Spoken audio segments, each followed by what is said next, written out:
समन्ता चक्रवालेषु अत्रा गच्छन्तु देवता सद्धम्मं मुनिराजस्य शृण्वन्तु सग्मुखदम् धम्मश्रवणकालो अयं बदन्ता धम्मश्रवणकालो अयं बदन्ता धम्मश्रवणकालो अयं बदन्ता नमो तस्से भगवतो अरहतो सम्मा सम्बुद्धस्से नमो तस्से भगवतो अरहतो सम्मा सम्बुद्धस्से नमो तस्से भगवतो अरहतो सम्मा सम्बुद्धस्से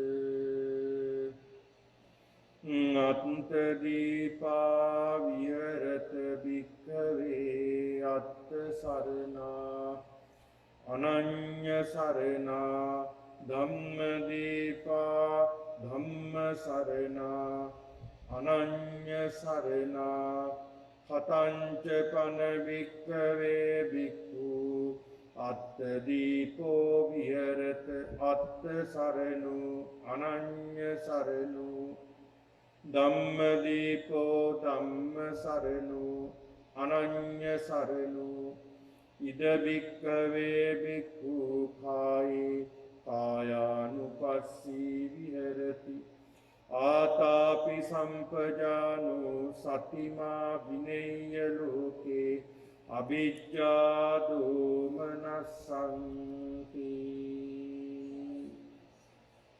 गौरवनीय ලොකු ස්වාමීන් වහන්සේගේ අවසරයි වාසනාවන්ත සත්පුරුෂ පින්වතුනි මේ වස්තුන් මාසයේ තුල සිදු කරන ලබන මේ වස්තුන්කම් මාලාවේ අදත් එක දිනයක් ලෙසින් මේ පින්වතුන් සියලු දෙනාම විහාරස්ථානයට සම්බන්ධ වෙලා මේ උතුම් වූ ධර්මානුශාසනාව ශ්‍රවණය කරමින් මේ පූජා පින්කමට දායකත්වයේ දරමින් අද දිනේ බොහෝ කුසල් තමන්ගේ ජීවිතයට එකතු කර ගැනීමටයි මේ සියලු දෙනාම සූදානම් වී සිටින්නේ. අද මේ උතුම් පින්කමේ දායකත්වයේ දරමින් කටයුතු කරන පින්වතුනි මේ සමින්ද චන්ද්‍රරත්න මහත්මයා එතුමාගේ මෑණියන් සීමන්ති චන්ද්‍රරත්න මහත්මිය ඒ වගේම දරුවන් සකුල්යා දියණිය සෙනිත පුතා සකුල්යා නෝන මහත්මිය ඒ වගේම සෙනිත පුතා සහස්‍යා දියණිය ඒ වගේම ඒ සමිතා ඒ සහෝදරිය ඒ මහත්මයා නවීන් මහත්මයා ඇතුළු මේ පින්වතුනි අද මේ උතුම් පින්කම සඳහා දායකත්වයේ දරමින් කටයුතු කරන පින්වතුනි මේ උතුම් පින්කමේ ආරම්භ ලෙස මේ පින්වතුනි තබාගෙන තිබෙනවා ඒ සිනහබර මෑණියන් ඒ සුවිනීතා එස්රෙක් සිල්වා සිනහබර මෑණියන් මිය පරලෝ ගොස් වසර 9ක් ගත වීම නිමිති කරගෙන ඒ සිනහබර මෑණියන්ට පින්පෙත් අනුමෝදන් කිරීමත් ඒ වගේම සිනහබර පියතුමාගේ වසර 4ක මිය පරලෝ ගොස් වසර 4ක් ගත වීම නිමිති කරගෙන ඒ ඇන්ඩ්‍රු සිල්වා සිනහබර පියතුමා සිහිපත් කරලා එතුමාට පින්පෙත් අනුමෝදන් කිරීමත් ඒ වගේම නවීන් මහත්මයාගේ සිනහබර මව වසර 2කට පෙර අභාව ප්‍රාප්ත වන්නට යෙදුණා. ඒ පත්මිනී සමරසිංහ මෑණියන් ඇතුළු මේ සියලු දෙනාගේම නමින් මියගිය ඒ සියලුම ඥාතීන් සිහිපත් කරගෙන මේ උතුම් පින්කම සිදු කිරීමට දායකත්වයේ දරමින් කටයුතු කළේ. ඉතින් ඒක නිසා මේ මොහොතේ සිහි කරගන්නට ඕනේ බොහොම ශ්‍රද්ධාවෙන් භක්තියෙන් ගෞරවයෙන් යුක්තවයි විහාරස්ථානයේ මේ පින්නතුන් පැමිණෙන්නේ. ඒ පැමිණෙනකොට අපි සිතන්නේම මේ අපි පියනගන්නේ අපි යන්නේ දෙව්රම් විහෙරටයි. මේ ජේතවනාරාමයට අපි යන්නේ බුදුන් දකින්නට බුදුරජාණන් වහන්සේ දකින්නට යන ගමනක් මේ අපි ගමන් කරන්නේ කියන චේතනාවයි අපි ඇති කරගන්නේ. මොනතරම් වටිනා චේතනාවක්ද. බුදුන් දකින්නටයි මේ පින්නතුන් මේ විහාරස්ථානයට පැමිණෙන්නේ. බුදුන් දැක බණපදයක් ශ්‍රවණය කරන්නටයි මේ පින්නතුන් මේ විහාරස්ථානයට පැමිණෙන්නේ. ඒක නිසා පින්නතුනි ඒ ගැන හිතනකොට ඒ සිතිවිලි පිළිබඳව සිහි කරනකොට පුදුමාකාර ශ්‍රද්ධාවක් සිත තුළ ඇති වෙනවා. ඒ ශ්‍රද්ධාව බුදුරජාණන් වහන්සේ කෙරෙහි ඇති කරගෙනයි අපි අපේ ජීවිතේ ලස්සන කරගන්නේ. ඒක නිසා පින්නතුනි අපි සියලු දෙනාගේම මේ ව්‍යායාමය අපේ ජීවිතයට වැඩිපුර කුසල් දහම් එකතු කරගන්නට. එයි අපි මේ කුසල් දහම් එකතු කරගත යුත්තේ. පින්නතුනි බුදුරජාණන් වහන්සේ අපට පෙන්ලා දෙනවා. කත්තබ්බං කුසලං කුසල් කරන්ට චරිතබ්බං බ්‍රහ්මචර්යං සිල්වත් වෙන්න. නාති ජාත සමරණ හේතුව තමයි ඉතුරුනා නම් මැරෙනවා. ඒක නිසා මේ උපන්නා වූ සත්වය ඒකාන්ත වශයෙන් මරණයට යනවාමයි. ඒක නිසා අපි අපේ ජීවිතය අර්ථවත්ව ගත කරන්නට ඕනේ. අර්ථවත් ජීවිතයක් බවට පත් කරගන්නට ඕනේ. පින්නතුනි අපි නිතරම කුසල් දහම් රැස් කරගන්නට කටයුතු කරන්නට ඕනේ. ලැබෙන කුමන අවස්ථාවකද ඒ අවස්ථාව අපි කුසල් රැස් කරගන්නට, පින් කරගන්නට, පින් දහම් රැස් කරගන්නට අවස්ථාවක් කරගන්නට ඕනේ. බෞද්ධයා ඒක සිද්ධ කරනවා. බෞද්ධයාට යම් අවස්ථාවක් ලැබුණද ඒ ලැබුණ මොහොතේ ප්‍රයෝජන ගන්නව කුසල් කරන්නට. ඒක නිසා මේ පින්නතුන් සිහිපත් කරගත්තේ. අපිට අද දිනේදී මේ වගේ පින්කමක් සිද්ධ කරනවා. ඒක නිසා අපි මේ පින්කමට දායකත්වයේ දරන්නට ඕනා කියන සිතිවිල්ලක් ආවා. මොනතරම් වටිනා කුසලයක්ද. මේ වස් කාල පරිච්ඡේදය තුල මේ පින්නතුන් මේ පින්කම් මාලාවට සම්බන්ධ වෙලා පින් දහම් රැස් කරගන්න මොනතරම් වටිනා කාර්යයක්ද. පින්නතුනි අපේ ජීවිතේ මම කලින් සඳහන් කළා. අපි නිතර අපේ ජීවිතේ කුසල් දහම් එක්සස් කරගන්නට ඕනේ කියලා. පින්නතුනි ඒ කුසල් වැඩියෙන් අපි සිද්ධ කරගත්තාම අපේ ජීවිතේ හරි ලස්සන වෙනවා. එතකොට පින්නතුනි අපි හැම කෙනෙක්ම දන්නවා අපි හැම කෙනෙක්ටම මුහුණ දෙන්න සිද්ධ වෙනවා. දවසක අපිට ලෙඩ වෙනවා. දවසක අපි වයසට යනවා. දවසක අපි ඇඳට වැටෙනවා. ඇඳේ ඉඳගෙන අපිට අතපය සවි ශක්තිය නැති කාලෙක අපිට සිහි කරන්නට පුළුවන් අනේ මම මගේ තරුණ කාලේ මගේ ජීවිතේ අයාලේ යන්නට දුන්නේ නැහැ.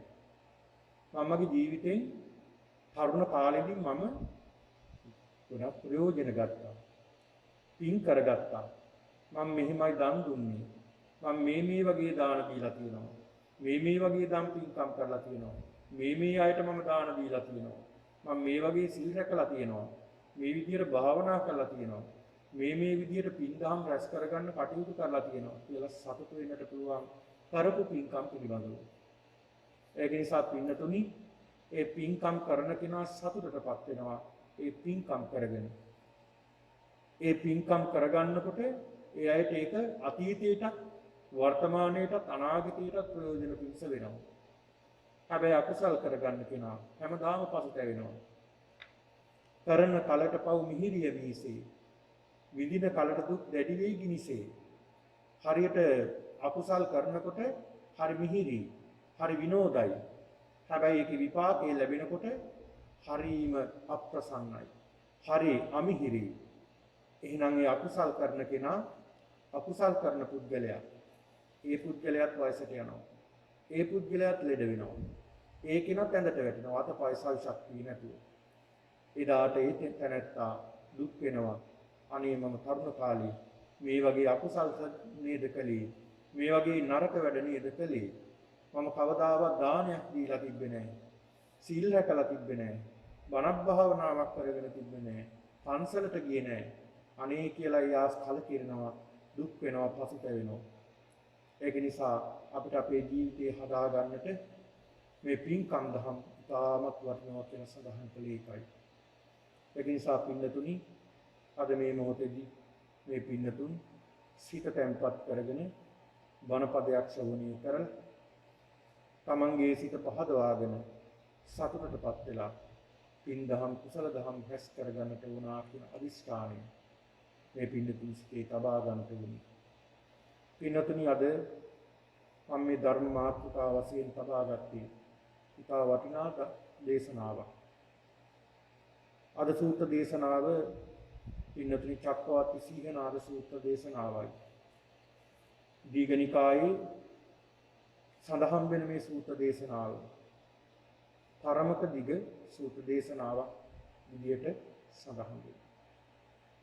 මේ චක්කවර්ති සීඝනාද සූත්‍රය මේ පින්නතුන් සමහර විට ශ්‍රවණය කරලා ඇති. බොහොම ප්‍රසිද්ධ සූත්‍ර දේශනාවක්.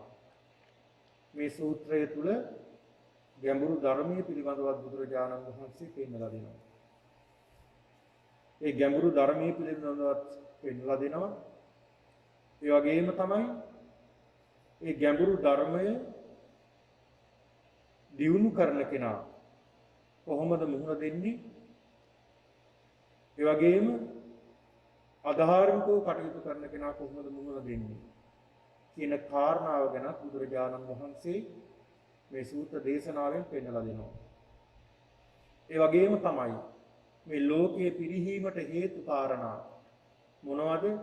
මේ ලෝකයේ දියුණු වීමට හේතු කාරණා මොනවද කියලා පින්නතුනි බුදුරජාණන් වහන්සේ මේ සූත්‍ර දේශනාවෙන් පෙන්වලා දෙනවා. ඒ තරම් වටිනා සූත්‍ර දේශනාවක් තමයි අද මාතෘකා කරගන්නට යෙදුනේ. ඒ සක්විතිවත් මොනවද? ඒ සක්විති රාජ සම්පත් කෙබඳුද කියන කාරණාව පිළිබඳවත් බුදුරජාණන් වහන්සේ මේ සූත්‍ර දේශනාවෙන් පෙන්වලා දෙනවා. පින්නතුනි බුදුරජාණන් වහන්සේ දඹදිව වැඩ ඉන්න කාලෙදී උන්වහන්සේ මේ ධර්ම ප්‍රචාරය සඳහා උන්වහන්සේ ධර්මයේ කියලා දෙන්නට සමහර අවස්ථාවල යදුන් ගණන් පයින් වැඩම කරනවා. යම් යම් රාත්‍රීවල උන්වහන්සේ එක්කෝ ගහක් මුල, එහෙමත් නැත්නම් ගල් ගුහාවක, එහෙම නැත්නම් යම් කිසි ස්ථානයක උන්වහන්සේ වැඩ ඉඳලා වික්ෂුන් වහන්සේලා සමග නැවතත් උන්වහන්සේ පැය පහන් කළා වැඩම කරනවා. මේ විදිහට නියම් ගම් වල සැරිසරමින් බුදුරජාණන් වහන්සේ ධර්මය අවබෝධ කර ගැනීමට ශක්තිය තියෙන, නුවණ තියෙන බොහෝ පිරිස් හොයාගෙන ගිහිල්ලා ඒ අයට ධර්මය කියලා දුන්නා. ඒ කියලා දීලා ඒ අය සුගතියටපත් කළා. ඒ අය සුගති භූමිය වලටපත් කළා. මේ ආකාරයෙන් පින්නතුන් උන්වහන්සේ වැඩම කරන අවස්ථාවේ උන්වහන්සේ කාලයක් වැඩ සිටිය තැනක් තමයි මගධය. මගධය කියලා සඳහන් කළාම ඉන්දියාවේ ජනපද 16ක් පිළිබඳව සඳහන් වෙනවා. ජනපද 16ක් ඉන්දියාව බුදුරජාණන් වහන්සේ වැඩ ඉන්න කාලෙදී ජනපද 16කට මේ ඉන්දියාව කොටස් කරලා තිබුණා. මේ ජනපද 16ම ඒ ජනපද වලට නියමිත රජවරු හිටියා කියලා සඳහන් වෙනවා. ඒ ජනපද වලින් ජනපද 4ක් මහා ප්‍රබල රාජ්‍යයන් විදියට සඳහන් වෙනවා. ඒ ප්‍රබල රාජ්‍යයන් විදියට සඳහන් වන මේ ජනපද 4ෙනු කෝසලේ රාජ්‍ය සහ මගධ රාජ්‍ය කියන්නේ ඉතා විශේෂ රාජ්‍යයන් දෙකක්. ඒකිනුත් මේ මගධ රාජ්‍ය බුද්ධ චරිතය හා සම්බන්ධතා තියෙන බෙහෙවින් සම්බන්ධතා තියෙන රාජ්‍යයක්. ඒ කාලේදී භාග්‍යවතුන් වහන්සේ වැඩ සිටියේ පින්නතුනි මගධයේ. මගධ කියන මේ රාජ්‍ය උන්වහන්සේ වැඩ ඉන්න කාලෙදී මාතුලා කියලා ගමක් තිබුණා. මේ මගධ රාජ්‍යයේ නියම් ගමක පිහිටලා තිබුණා මාතුලා කියලා ග්‍රාමයක්. මේ ගමේ උන්වහන්සේ වැඩ හිටියා. ඒ ගමේ තිබුණා එක්තරා ආරාමයක්. බුදුරජාණන් වහන්සේ උදෙසා සකසා පූජා කරපු ආරාමයක්.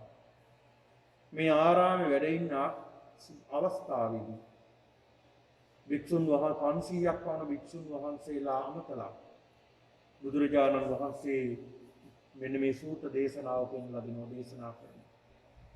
අත්ත දීපා විහෙරත වික්ඛවේ අත්ත සරණ අනඤ්‍ය සරණ ධම්ම දීපා විහෙරත ධම්ම සරණ අනඤ්‍ය සරණ කතංච පන වික්ඛවේ වික්ඛු අත්ත දීපෝ විහෙරත අත්ත සරණෝ අනඤ්‍ය සරණෝ ධම්ම දීපෝ ධම්ම සරණෝ අනඤ්‍ය සරණෝ ඉද භික්ඛවේ භික්ඛු කායේ කායානුපස්සී විහෙරති ආතාපි සම්පජානෝ සතිමා විනය්‍ය ලෝකේ අවිද්‍යා දෝමනස්ස. වික්ෂුන් වහන්සේලා අමතලා බුදුරජාණන් වහන්සේ පෙන්ලා දෙනවා අත්ත දීපා විහෙරත.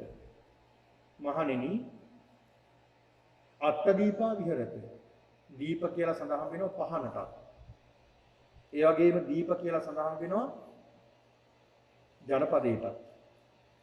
එහෙම නැත්නම් රටටත්.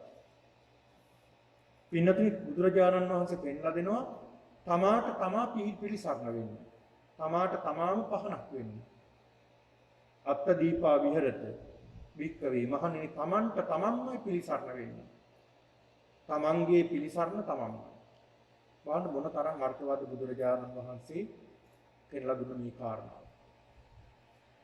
පින්නතුනි පුත්තා මත්ති ධනං මත්ති ඉති බාලෝ විහඤ්ඤති අත්තාහි අත්තනෝ නත්ති පුතෝ පුත්තා පුතෝ ධනං. මේ ධම්මපදේන ගාථාව. පුත්තා මත්ති ධනං මත්ති සමහරු හිතා ඉන්නවා මට දරුවෝ ඉන්නවා. මට දරු පිරිසක් ඉන්නවා ඕන දෙයක් කරන්න පුළුවන්. රටක් රාජ්‍යයක් වුණත් පෙරලන්න පුළුවන්. බොහොම ශක්තිමත් දරු පිරිසක් මට ඉන්නවා කියලා සමහරු උදාමනනවා. එහෙම සමහරු හිතාගෙන ඉන්නවා මට දරුවෝ ඉන්නවා දැන් මම බය නැහැ. කිසි දෙයකට මම බය නැහැ දරුවෝ ඉන්නවා. පුත්තා මත්ති. ඊළඟට ධනං මත්ති. සමහරු හිතනවා සල්ලි තියෙනවා මට. මට සල්ලි වලට කරන්න දෙයක් නැහැ. ඕනම දෙයක් කරන්න පුළුවන්. ඕනම දෙයක් මට කරන්න පුළුවන් තරම් සල්ලි තියෙනවා මට.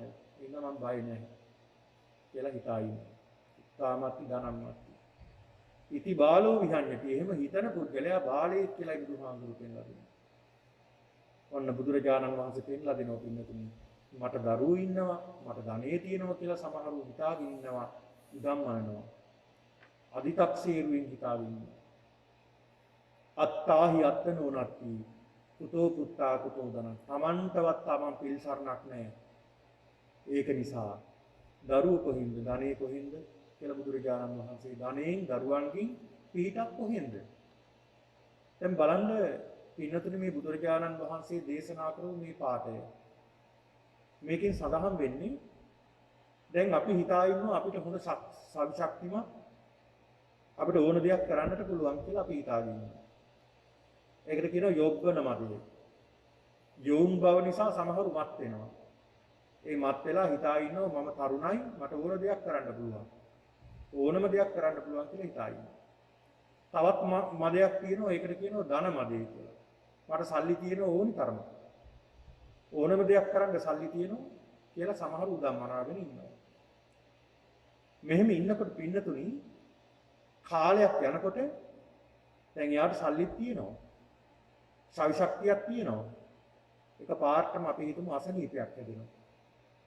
ඒ අසනීපේ නිසා එයා අන්ත අසරණ වෙනවා. ශරීරයේ සම්පූර්ණයෙන්ම අඩපණ වෙනවා. ඇවිද ගන්නවත් බෑ. ඒ කෙනාට ඇඳී තමයි දිගා වෙලා ඉන්නේ. එයාට තමන්ගේ කාර්යයන්වත් කරගන්න බෑ. වැසිකිලි කැසිකිලි කරන්නවත් ඇවිද ගන්නට බෑ. ඒවත් ඇඳීම තමයි සිද්ධ කරන්නේ. දැන් අර පුද්ගලයාට බොහෝ සල්ලි තියෙනවා. සල්ලි වලට පුළුවන් ඒක බේරගන්න. ඒ සල්ලි වේදම් කරලා වෛද්‍යවරු හම්බ වෙලා ප්‍රතිකාර කරගන්නේ. ඒ ප්‍රතිකාර වලට සමහර ලෙඩ සනීප වෙනවා, සනීප නොවන ලෙඩක් තියෙනවා. ඒ මුදල් වලින් අර්ථයක් තියනවද? අර්ථයක් නෑ.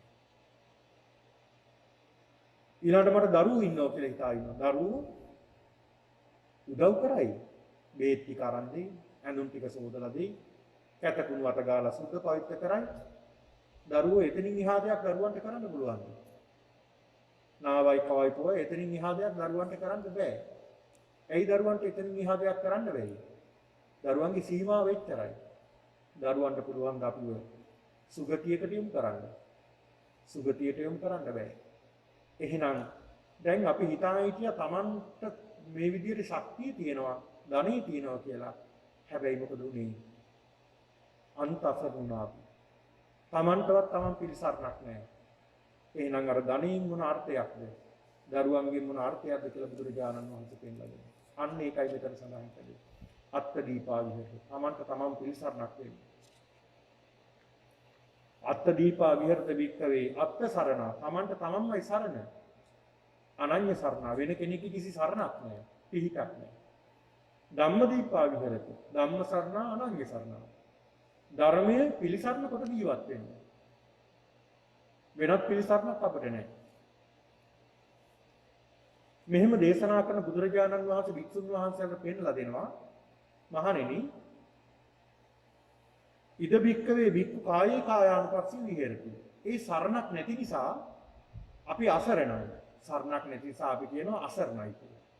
ඒ අසරණ භාවයටපත් වෙන්න කලින් බුදුරජාණන් වහන්සේ පෙන්නලා දෙනවා ඉද බික්කවේ බික්කු කායේ කායානුපස්සී විහෙරති. මහණෙනි කයේ කයානුව බලමින් ඒක නිසා වාසය කරන්නට ඕනේ. ඒ කියන්නේ මේ මොකද්ද සඳහන් කරන්නේ? මේ සතර සතිපට්ඨානය. සතර සතිපට්ඨානය පිළිබඳවයි බුදුරජාණන් වහන්සේ පෙන්ලා දෙන්නේ මේ වික්ෂුන් වහන්සේලාට සිහිය හොඳට පිහිටවා ගන්න. හොඳින් සිහියෙන් යුක්තව කටයුතු කරන්න. එතකොට මේකෙන් ගැලවෙන්නට පුළුවන්. කායේ කායානුපස්සී විහෙරති. කයේ කයානුව බලමින් වාසය කරන්න. එතකොට මෙතන කායේ කායානුපස්සී විහෙරති. කයේ කයක් ගැන බුදුරජාණන් වහන්සේ පෙන්නලා දෙනවා. අපි කයේ තවත් කයක් තියෙනවා කියලා. මොකද්ද මේ කයේ තියෙන තව අනිත් කය? පිනතුනේ මේ කයේ තව කයක් තියෙනවා මේ ශරීරයේ තුල. ඒ තමයි එක කයක් තමයි ආනාපාන කාය. ඒ කියන්නේ හුස්ම ඉහළ පහළ ගන්නවා කියන්නේ ශරීරයේ තියෙන තවත් කයක්. තවත් කයක් තමයි ආනාපාන සති කියන්නේ. ඒ වගේම මේ කයේ තියෙන තවත් කයක් තමයි ඉරියාපතේ කියලා කියන්නේ. ඉරියව් පිහිටවීම කියලා කියන්නේ. මේ වගේ මේ කයේ කයානුව බලමින් සිහිය පිහිටව ගන්න කියලා බුදුරජාණන් වහන්සේ පෙන්නලා දෙනවා. ඒ වගේම තමයි බුදුරජාණන් වහන්සේ පෙන්නලා දෙනවා වේදනාව තුල හිත පිහිටවගෙන සිහිය වේදනාව තුලම පිහිටවගෙන කටයුතු කරන්න කියලා. ඒ වගේම තමයි Tamanට ඇති වෙන සිත් මොනවද කියලා හොඳට දැනගෙන ඒ සිත් මෙනෙහි කරමින් සිහිය ඒ තුල පිහිටව ගන්න කියලා බුදුරජාණන් වහන්සේ පෙන්නලා දෙනවා. ඒ වගේම මේ ලෝකේ ධර්මතා තියෙනවා. ඒ ධර්මතා තුල සිත පිහිටවගෙන සිත සිහිය ඇති කරගන්නට කියලා බුදුරජාණන් වහන්සේ පෙන්නලා දෙනවා. මෙන්න මේ කියන සතර සතිපට්ඨානය තුල සිත පිහිටවගෙන කටයුතු කරන්න කියලා බුදුහාමුදුරුවෝ පෙන්නලා දෙනවා. එහෙන් පිහිට බුදුරජාණන් වහන්සේ පෙන්ලා දීලා බුදුරජාණන් වහන්සේ වික්ෂුන් වහන්සේලා පෙන්ලා දෙන මහණෙනි තමන්ගේ භාග්‍යතුන් වහන්සේ තමන්ගේ ගුරුවරයා දැන් අපේ ගුරුවරයා තමයි බුදුරජාණන් වහන්සේ මේ බුදුරජාණන් වහන්සේ පෙන්ලා දුන සීමාවෙන් එහාට යන්න එපා කියලා බුදුරජාණන් වහන්සේ පෙන්ලා දුන්නා. ඒ සීමාවෙන් එහාට යන්න එපා කියලා. ඒ සීමාවෙන් එහාට ගියොත් අනතුරක් සිද්ධ වෙනවා. ඒ නිසා මේ සීමාව තුල ජීවත් වෙන්න කියලා බුදුරජාණන් වහන්සේ පෙන්ලා දෙනවා. එහෙම පෙන්ලා දෙන්න බුදුරජාණන් වහන්සේ එක දේශනාවකදී උදාහරණයක් පෙන්ලා දෙනවා සිහියෙන් යුක්තව කටයුතු කරන්න කොහොමද? පිනතුරු එක කතාවක් බුදුහාමුදුරු පෙන්ලා දෙනවා එක්තරා කැටකිරිල්ලක් කුංචි කැටකිරිල්ලක් ඒ කැටකිරිල්ලියෝ කැටකුරුල්ලෝ පින්නතුනි ඉන්නවා කියලා සඳහන් වෙන්නේ ওই ගොවියන් කුඹුර අස්වාද කුඹුර හාපුවහම ඒ හාන කුඹුර යම් යම් තැන්වල හිල් වගේ මතුවලා තියෙනවා. ඒවා ASCII තමයි හැංගිලා ඉන්නේ. ඒ කැටකිරිල්ල එළියට එනවා. දවසක් එළියට ඇවිල්ලා මේ දෙමාපියෝ සඳහන් කළා තියෙනවා මේ සීමාවෙන් එහාට යන්න එපා කියලා. නමුත් මේ කැටකිරිල්ලිය මොකද කරන්නේ? අහසට ගිහිල්ලා Tamanට රිසිසේ පියාඹන. මෙහෙම පියාඹගෙන ඉන්නකොට එක්තරා උකුස්සෙක් ඇවිල්ලා අල්ල ගන්නවා. අල්ලගත්තට පස්සේ මේ කැටකිරිල්ලිය අඬනවා. අනේ මට යන්න දෙන්න. මම මෙහෙම සිද්ධ වෙන්නේ නැහැ. මට මගේ දෙමාපියෝ කියපු දේ ඇහුවා. මේ උකුස්ස අහනවා මොකද නුඹගේ දෙමාපියෝ සඳහන් කළේ? දෙමාපියෝ මට සඳහන් කළා මෙන්න මේ සීමාවෙන් එහා යන්න එපා කියලා. හොඳ සිහියෙන් යුක්තව කටයුතු කරන්න. මම ඒක ඇහුවේ නැති නිසායි මේ වුනේ. එහෙමද? එහෙනම් මම ඔබ අතාරින්නම්. ඕන තැනක හිටපන්. හැබැයි මම කොහේ හිටියත් මම අල්ල ගන්නවා කියලා අතහැරියා. මේ කැටකිරිලිය පුංචි කැටකිරිලිය ඇවිල්ලා අර පස් ගොඩක් උඩට වහලා දැන් මාව අල්ල ගන්න කිව්වා. අර උකුස උඩට ගිහිලා වේගින් අර කැටකිරිලිය අල්ල ගන්න පුංචි කැටකිරිලිය අල්ල ගන්න වේගින් ආවා. ලං වෙනකොටම අර පුංචි කැටකිරිලිය පස් ගොඩ අස්සට රිංගුවා. අර උකුස වේගින් ඇවිල්ලා වේගය පාලනය කරගන්න බැරිව පස් ගොඩේ හැපිලා මරණයටපත් වුණා. ඒක නිසා බුදුරජාණන් වහන්සේ පෙන්නලා දෙනවා අන්නේ වගේ සිහියෙන් යුක්තව කටයුතු කරන්න කියලා දේශනා කරන විදිහට. එම සිහියෙන් යුක්තව කටයුතු කරලා පින්නතුනි මේ ලැබුණ මොහොතෙන් අපි ගැලවුන්නේ නැත්නම් අඩුම තරමේ සුගතියකටවත් අපිපත් උනේ නැත්නම් මෙතනින් ඉහානම් නැවත මනුස්ස ලෝකේ උපදින්නට සිටිය යුතු නැහැ මෙතනින් ඉහාට. ඒ තරම් බොහොම භයානක කාලයක් තමයි මේ උදා වෙන්නේ කියලා බුදුරජාණන් වහන්සේ අපිට පෙන්නලා දෙනවා. ඒක නිසා හොඳ සිහියෙන් යුක්තව කටයුතු කරලා පුළුවන් තරම් අපේ ජීවිතේ පින් දහම් පුරෝගෙන කුසල් දහම් වඩලා සිල් දන් සිල් භාවනා කියන පුණ්‍ය ක්‍රියා සිදු කරලා පුළුවන් තරම් හිත දියුණු කරගන්නට අපි උත්සාහ කරන්න ඕනේ. ඇයි එහෙම බුදුරජාණන් වහන්සේ පෙන්ලා දුන්නේ? මෙන්න මේ චක්කවර්ති සීහනාද සූත්‍රයේ බුදුරජාණන් වහන්සේ පෙන්ලා දෙන ඔය පිළිබඳව. ඇයි බුදුරජාණන් වහන්සේ එහෙම දේශනා කරන්නේ කියන කාරණාව බුදුරජාණන් වහන්සේ පැහැදිලි කරනවා. පින්නතුනි පෙර මේ බුදුරජාණන් වහන්සේටත් පෙර ආතුව බොහෝ කාලයකට ඉස්සර හිටිය එක්තරා රජ කෙනෙක්. ඒ රජතුමාගේ නම තමයි දල්හනේමි කියන රජතුමා. දල්හනේමි කියලා රජ කෙනෙක් හිටියා. මේ රජතුමා බොහෝම දැහැමිවයි මේ රට පාලනය කරන්නේ. මහද්වීප 4ක නායකයෙක් රජතුමා. මේ රජතුමා බොහෝ ධාර්මික ධර්මයට අනුකූලව ක්‍රියා කරපු රජ කෙනෙක්. මේ ධර්මයට අනුකූලව ක්‍රියා කරපු නිසා මේ රජතුමාට ලැබෙනවා එක්තරා පදවියක්. ඒක තමයි පින්නතුනි මේ ලෝකේ ගිහියෙක් විසින් ලැබිය හැකි ඉහළම පදවිය තමයි ලැබෙන්නේ. මොකක්ද මේ පදවිය? ඒ තමයි ශක්විති රජකම. මේකට කියනවා චක්කවර්ති රාජා කියලා සඳහන් වෙනවා. දැන් ඔය ඇත්තන්ට මතක ඇතිනේ. එදා බෝසතාණන් වහන්සේට නම් තියෙන මොහොතේදී සඳහන් කරනවා ඒකාන්ත වශයෙන් මෙයා මේ කුමාරයා ගිහි ගෙදර හැදුනොත් ශක්විති රජ වෙනවාමයි. පැවිදි වුණොත් සම්මා සම්බෝධිය ළඟා කර ගන්නවාමයි කියලා සඳහන් කරනවා. එතකොට මේ ශක්විති රජ පදවිය කියන්නේ ඊටාමත් වටිනා පදවියක්. මේ ලෝකයේ ලැබිය ගිහියෙකු විසින් ලැබිය යුතු හැකි ඉහළම වටිනාම සම්පත ලැබෙනවා. මේ ශක්විති රජ පදවිය ලැබෙනවම් පින්නතුනි ලැබෙනවා කියලා සඳහන් වෙනවා. ඔය ධර්මයේ විස්තර කරනවා සප්ත රත්නයක් ලැබෙනවා. ශක්විති රජකමත් සමග ලැබෙන දෙයක් තමයි සප්ත රත්නයක් ලැබෙනවා. එකක් තමයි චක්‍ර රත්නය කියලා සඳහන් වෙනවා. චක්‍ර රත්නය. මේක රත්තරන්ින් හැදුණු රත රෝදයක් වගේ දෙයක්. රත්තරන්ින් හැදිලා තියෙන මැණික් වලින්. අර 1000ක් තියෙනවා කියලා සඳහන් වෙනවා. ඒක පහළ වෙන්නේ සම්පත පහළ වෙන්නේ ශක්විති රජතුමාට විතරයි. එදා ඒ රජතුමා පොහොය දවසේ හොඳට නාලා පිරිසිදු වෙලා සඳලු තලයට යනවා. සඳලු තලයට ගිහිල්ලා මේ රජතුමා කල්පනා කරනවා මම මේ රටේ රටවැසියෝ දැහැමින්මයි පාලනය කරන්නේ. බොහොම ධාර්මිකවයි මම මේ රට පාලනය කරන්නේ. ධර්මයට අනුකූලව පංචශීලයට අනුකූලව බොහොම දැහැමිවයි මම මේ රට පාලනය කරන්නේ. ඒක නිසා මම ශක්තිති රජෙක් නේද කියලා සිතුවිල්ලක් පහළ වෙනවා. ඒ සිතුවිල්ල පහළ වෙනකොටම අහසේ පින්නතුනි පහළ වෙනවා කියලා සඳහන් වෙනවා මේ චක්‍රරත්නය. චක්‍රරත්නය පහළ වුණාම වම් අතින් පැන් කෙන්ඩි අරගෙන දකුණු අතින් ඒ පැන් කෙන්ඩියෙන් ජලය අර චක්‍රරත්නයට වක් කරපුවාම ඉහපුවාම ඉහළ සඳහන් කරනවා ඒ චක්‍රරත්නයට නැගලා මේ චක්‍රරත්නය උතුරට කැරකේවා කියලා. කැරකි කැරකි උතුරට යනවා. ඒ උතුරු දිශාව කෙලවර වෙන්නේ කොතනද? මහ මුහුද ළඟින් කෙලවර වෙනවා. ඒ දක්වාම මේ ගමන් කරනවා කියලා. ඒ ගමන් කරන හැම තැනම රාජ්‍යයන් තියෙනවා නම් ඒ හැම රාජ්‍යයකම රජවරු මේ රජතුමාට යටත් වෙනවා. සටන් කරලාද? නෑ සටන් කරලා නෙමෙයි. ඒ රජවරු ඇවිල්ලා වන්දනා කළා මේ රජතුමාට රජතුමනි ඔබට මේ රාජ්‍ය පූජා කරනවා. පිරිනමනවා කියලා සඳහන් වෙනවා. එහෙම සඳහන් කළාම ධර්මයෙන් අනුශාසනා කරලා දැහැමිව මේ රටවල් පාලනය කරන්න කියලා අනුශාසනා කරනවා මේ ශක්තිති රජතුමා. දකුණට යනවා. බටහිරට යනවා. නැගෙනහිරට යනවා.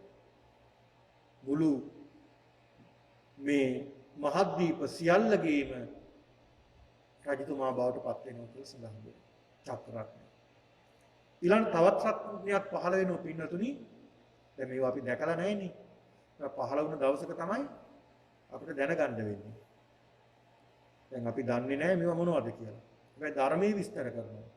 මේ ධර්මයේ විස්තර කරන හැම දෙයක්ම අපිට පේන්නේ නැහැ. ඒවා දැක ගන්න බෑ. ඒ කාලවල තමයි මේ දේවල් සිද්ධ වෙන්නේ. දැන් මේ වගේ වසංගතයක් එයි කියලා අපි කවදාවත් හිතුවද? අපි හිතුවේ නැහැ. හැබැයි වසංගතය ආවට පස්සේ තේරුණා මේ වගේ මුළු ලෝකෙම නවතින වසංගතක් තියෙනවා කියලා. බුද්ධ කාලෙත් ඒවා ඇවිල්ලා තියෙනවා කියලාත් අපි අහලා තියෙනවා. අවිවාතක රෝගේ වැනි වසංගත ඊළඟ විශාලා මහනුවර ප්‍රසිද්ධියටපත් වුණා මේ වගේ වසංගතයක් ඇවිල්ලා. ඉතින් මේ වගේ දේවල් ආවට පස්සේ තමයි අපි තේරෙන්නේ. දැන් සුනාමි කියලා එකක් අපි දන්නේ නැහැ. හැබැයි අතීතයේ කතා පුවත් අපි අහලා තියෙනවා. අපි හිතුවා මේවා නිකන් ප්‍රබන්ධ කතා වෙන්නේ නැති කියලා. හැබැයි 2004 පස්සේ අපි විශ්වාස කරනව නේද? මේ වගේ දේවල් සිද්ධ වෙනවා කියලා. ඉතින් මේ වගේ දේවල් පින්නතුන් තියෙනවා. ඒකයි බුදුරජාණන් වහන්සේම පෙන්ලා දෙන්නේ. ඊළඟට මේ චක්‍රරත්නයේ පහළ වුණාට පස්සේ තවත් රත්නයක් පහළ වෙනවා හත්ති රත්නය කියලා. හත්ති කියන්නේ ඇතෙක්. සුදු පාට හස්තියෙක්. මේ හස්තියා ඊටමත් වටිනා හස්තියෙක්. මේ ශක්තිති රජතුමාටමයි පහළ වෙන්නේ. මේ හස්තියට වේගින් ගමන් කරන්න පුළුවන්. වේගින් ගමන් කරන්න පුළුවන් කියලා. ඊට ඒ පිළිබඳව බොහෝ විස්තර තියෙනවා. ඒකට කාල වේලාව නොමැති නිසා මම ඉතා කෙටියෙන් මේ ගැන විස්තර කරලා දෙන්නම්. ඊළඟට අශ්ව රත්නයක් පහළ වෙනවා. ඉතා වටිනා අශ්ව රත්නයක් අශ්වයෙක්. ඒ අශ්වයාට මහා වේගින් ගමන් කරන්න පුළුවන් කියලා කියනවා. දැන් අපි අහලා තියෙනෝනේ පියාඹන අශ්වය පිළිබඳව. හැබැයි අපි දැකලා නැහැ. හැබැයි මේ අශ්වයන් පියාඹනවා කියලා සඳහන් වෙන්නේ අශ්වයන්ට තටු තියෙන නිසා නෙමෙයි. ඒ ධර්මයේ විස්තර වෙනවා ඒ අශ්වයන්ට වේගින් දුවන්න පුළුවන් කියලා. දැන් ওই දුටුගැමුණු රජතුමාගේ චරිතය ගත්තහම වේලුසිව්මන කියන මේ යෝධයා ඒ අශ්වයාගේ පිටේ වාඩි වෙලා වේගින් අශ්වයා රවුමට කරකවනවා කියලා සඳහන් වෙනවා. විශාල රවුමකට කරකවන්නේ. මැද ඉන්න කෙනෙකුට පේන්නේ හැමතැනම අශ්වයෝ විශාල ප්‍රමාණයක් දුවනවා වගේ තමයි පේන්නේ. ඒක අශ්වයයි තියෙන්නේ. දැන් හරියට අර ගිනි පෙනෙල්ලක් අරගෙන අපි වේගෙන් කරකවපුවම රාත්‍රිය අපිට පේන්නේ ගිනි වලල්ලක් වගේ. හැබැයි අපි ඒක ගිනි පෙනෙල්ලයි අරන් කරකවන්නේ. අපිට පේන්නේ ගිනි වලල්ලක් වගේ. ආන් ඒ වගේ වේගවත් අශ්ව රත්නයක් ඉන්නවා. ඒ වගේම ස්ත්‍රී රත්නයක් ලැබෙනවා කියලා සඳහන් වෙනවා. මේ රජතුමාගේ අගබිසව බොහෝම සූපස්ත්‍රියෙන් යුක්ත කෙනෙක් බවට පත් වෙනවා. පතිවෘතාව රකින්න බොහෝ සූපස්ත්‍රියෙන් යුක්තව වටිනා බිරිඳක් ලැබෙනවා. ඒ වගේම පුත්‍ර රත්නයක් ලැබෙනවා. ඒ පුත්‍ර රත්නය තමයි රජතුමාට සහයෝගය දෙන්නේ මේ රට පාලනය කරන්න. ඊළඟ ගෘහපති රත්නයක් පහළ වෙනවා. ගෘහපතියෙක්. එයා තමයි මේ හැමදේම රටේ රජතුමාට සහයෝගය දෙන්නේ මේ කටයුතු සිද්ධ කරගන්න. ඒ වගේම තමයි මාණික්ක රත්නයක් පහළ වෙනවා කියන්නේ. තා වටිනා මණිකක්. ඒ කොච්චර වටිනවද කිව්වොත් පින්නතුනේ මේ මණික්. දැන් පහුගිය දවස්වලත් ලංකාවෙන් ඒ වගේ වටිනා මණික් මතුණානේ. අපි හිතුවේවත් නැති විදිහට බොහොම වටිනා මේ වගේ වටිනා මාණික්ක රත්නයක් ඊටත් වැඩි වටිනා මාණික්ක රත්න පහළ වෙනවා මේ රජතුමාට. ඒ මණික මොනතරම් බලගත්ද කියනවා නම් පින්නතුනේ. ඒ මණික ඉහළට ඔසවපුවාම පින්නතුනේ රාත්‍රියේදී සඳහන් වෙනවා ගව් 4ක පමණ ප්‍රමාණයක් හරියට පේන්නේ ඉර පෑවුවා වගේ. ඒ තරම් ආලෝකයක් ලැබෙනවා කියන මේ මණිකේ. ඒ තරම් ආලෝකයක් ලැබෙනවා කියලා. මේ කියන සප්ත රත්නයේම ලැබෙනවා මේ රජතුමාට. මේ රජතුමා පින්නතුනේ මේ දල්හනේමි කියන මේ රජතුමා මේ රට පාලනය කරගෙන ඉන්නකොට අර ගෘහපති රත්නයේට අමතල සඳහන් කරනවා ගෘහපතිය යම්කිසි හේතුවකින් මේ චක්‍ර රත්නය මේ තියෙන තැනින් පොඩ්ඩක් හරි එහා මෙහා වුණොත් මට දැනුවත් කරන්න ඕනේ කියලා සඳහන් කරනවා. දැන් බොහෝ කාලයක් රජ කරන. දැන් මේ කාලය වෙනකොට පින්නතුනේ අසංඛ්‍යයක් පමණ ආයුෂ. අසංඛ්‍යයක් පමණ ආයුෂ. අසංඛ්‍ය කියන්නේ 1.140ක් මේ ආයුෂ. සංඛ්‍යාවක් අපිට ගණන් කරන්න බැරි තරම් සංඛ්‍යාවක්. එහෙම ආයුෂත් ඉහළට යන කාලයක් වෙනවා. දැන් අපිට පේන්නේ අපේ ආයුෂ මෙච්චරයි කියලානේ. හැබැයි මීට වැඩි ආයුෂ යන කාල පින්නතුනේ තියෙනවා. ඒ කාලේ එනකොට පින්නතුනේ දැන් මේ රජතුමාගේ ආයුෂ කාලය අවුරුදු 80000ක්. 80000ක් පමණ ආයුෂ ඉතිරි වෙලා තියෙනවා. බොහෝ කල් ජීවත් වෙනවා. බොහෝ කල් අවුරුදු 100,000 ගාණක් ගත වෙනකොට ඔන්න අර චක්‍රරත්නය පොඩ්ඩක් එහාට වෙලා. වහාම අර ගෘහපතිය ඇවිල්ලා සඳහන් කරනවා රජතුමනි මේ චක්‍රරත්නය පොඩ්ඩක් එහා මෙහා වෙලා තියෙනවා ටිකක් එහාට ගිහිල්ලා. මේ රජතුමා සඳහන් කරනවා ගෘහපතියට දැන් මට කාලය හරි. මේ ගිහියෙක් වශයෙන් මම ලැබිය යුතු උපරිම සැප සම්පත් වින්දා. දැන් මම ලෝකෝත්තර පැත්තෙන් සැප සම්පත් ලබා ගන්නට උනා කියලා ගිහිගේ අතහැරලා දාලා තාපස ප්‍රවෘජාවෙන් පැවිදි වෙනවා. තමන්ගේ වැඩිමල් පුත්‍රයාට මේ රජකම පවර්ලා දීලා මේ රජතුමා තාපස ප්‍රවෘජාවෙන් පැවිදි වෙනවා. පැවිදිලා තමන්ගේ දැන් මේ රට පාලනය කරන්න තමන්ගේ පුත්‍රයාට ඒ රජතුමා අවවාද දෙනවා මේ විදිහට පාලනය කරන්න දැහැමින් සෙමින් බොහොම හොඳට පාලනය කරන්න. එතකොට මේ චක්‍රරත්නය රැකෙනවා සප්ත රත්නයම රැකෙනවා. මේ විදිහට පාලනය කරගෙන යනවා පින්නතුනි. මේ විදිහටම ඔබ දැහැමින් පාලනය කරනවා. ඒ රජතුමා මරණයෙන් පස්සේ ඊළඟ රජ මේ විදිහට රජවරු 7 දෙනෙක් යනකම්ම පාලනය කරගෙන ගියා කියලා. දැන් 7 වෙනි රජතුමා පහළ වුණා. ඒ රජතුමා පහළ වුණාට පස්සේ ඒ රජතුමාට සඳහන් කරනවා මේ විදිහට දැහැමිව පාලනය කරන්න කියලා. හැබැයි එයා ගණන් ගන්නේ නැහැ. ටික කාලයක් යනවා මේ විදිහට. මේ විදිහට යනකොට අර චක්‍රරත්නය අතුරුදහන් වෙනවා. කාගෙන් අහක්වත් අහන්න යන්නෙත් නැහැ. මහාන බබුනෝ ඉන්නවා, උගතුන් ඉන්නවා, එයාගෙන් අහන්න යන්නෙත් නැහැ. චක්‍රරත්නය අතුරුදහන් වෙනවා. ටික කාලයක් යනවා. යනකොට හස්ති රත්නයත් අතුරුදහන් වෙනවා. මේ විදිහට සප්ත රත්නයම අතුරුදහන් වෙනවා. අතුරුදහන් වේගන යනවා. දැන් රටට මොකද වෙලා තියෙන්නේ? රටට අවිචාරවත් සමයක් ඇවිල්ලා තියෙනවා. රටේ කවදාවත් නරක දේවල් සිද්ධ වුණේ නැහැ. මිනිස්සු හැම කෙනෙක්ම සතා සිව්පාව ගහකොළ පවා බොහෝම දැහැමිවයි කටයුතු කළේ මේ සතා සිව්පාව කෙරෙහි පාවෙන රජතුමා. ඒ රත්නයේ පින්නතුනි ඒ රජතුමා සඳහන් කරලා තියෙනවා මෙන්න මේ විදිහටයි රට පාලනය කරන්න ඕනේ. කොහොමද? දස සක්විතිවත් අනුව. මොනවද මේ දස සක්විතිවත්? සඳහන් වෙනවා මේ දස සක්විතිවත් අමුදරුවන් දැහැමින් පෝෂණය කරන්න ඕනේ. තමන්ගේ අමුදරුවන් බොහොම දැහැමිව පෝෂණය කරන්න ඕනේ. ඒ අමුදරුවන් තමන්ගේ බිරිඳ, තමන්ගේ දරුවන් දැහැමිව පෝෂණය කරන්න ධාර්මිකව. අධාර්මිකව නෙමෙයි. ඒ වගේම තමයි තමන්ගේ බලසේනාවක් ඉන්නවා. මේ රට රකින්න තමන් ආරක්ෂා කරන බල සේනාවක් තියෙන හමුදාවක්. ඒ අයවත් දැහැමින් පෝෂණය කරන්න ඕනේ. ඒ වගේම ශාත්‍රයන් ආරක්ෂා කරන්න ඕනේ. ඒ වගේම තමයි නියම් ජනපද වාසීන්ව ආරක්ෂා කරන්න ඕනේ. ඒ කියන්නේ ගම්වල ඉන්න බොහොම පිටිසර ගම්මානවල ඉන්න දුප්පත් අහිංසක අය ඉන්නවා. ඒ අයගේ අභිවෘද්ධිය දියුණුව ගැන හිතලා කටයුතු කරන්න ඕනේ. ඒකත් රජ කෙනෙක්ගේ වගකීම. ඒ වගේම තමයි බ්‍රාහ්මණ ගෘහපති ඉන්නවා. ඒ අයටත් ආරක්ෂාව සලසන්න ඕනේ. ඒ විතරක් නෙවෙයි සිව්පාව කුරුල්ලු ඒ අයත් මේ ලෝකෙටම අයිති පිරිසක්. ඒ අයගේ නායකයා කවුද? මේ රජතුමාමයි. ඒ නිසා මේ රජතුමාගේ යුතුයකම තමයි වගකීම තමයි සිව්පාවුන් පක්ෂීන් පවා ආරක්ෂා කරන එක. ඊළාට මහාන බමුණන්ගෙන් අවවාද අනුශාසනා ගන්න ඕනේ. අධාර්මික ක්‍රියා පාලනය කර ගන්න ඕනේ. ඒ වගේම තමයි දුප්පතුන්ට ධනෙ ලබා දෙන්න ඕනේ. ඒ වගේම තමයි රාගාසී කෙලෙස් නැති කළ උත්තමයන්ගේ ධර්ම ඉගෙන ගන්න ඕනේ. මෙන්න මේ විදිහටයි දස සක්විතිවත් සිද්ධ කරන්න කියලා සඳහන් කළේ. හැබැයි මේ රජතුමා එහෙම කළේ නෑ. මෙහෙම ඉන්නකොට පින්නතුනේ මිනිස්සුන්ට ධනෙ නෑ දැන්. රට අධාර්මිකයි. මිනිස්සුන්ට සල්ලි නෑ.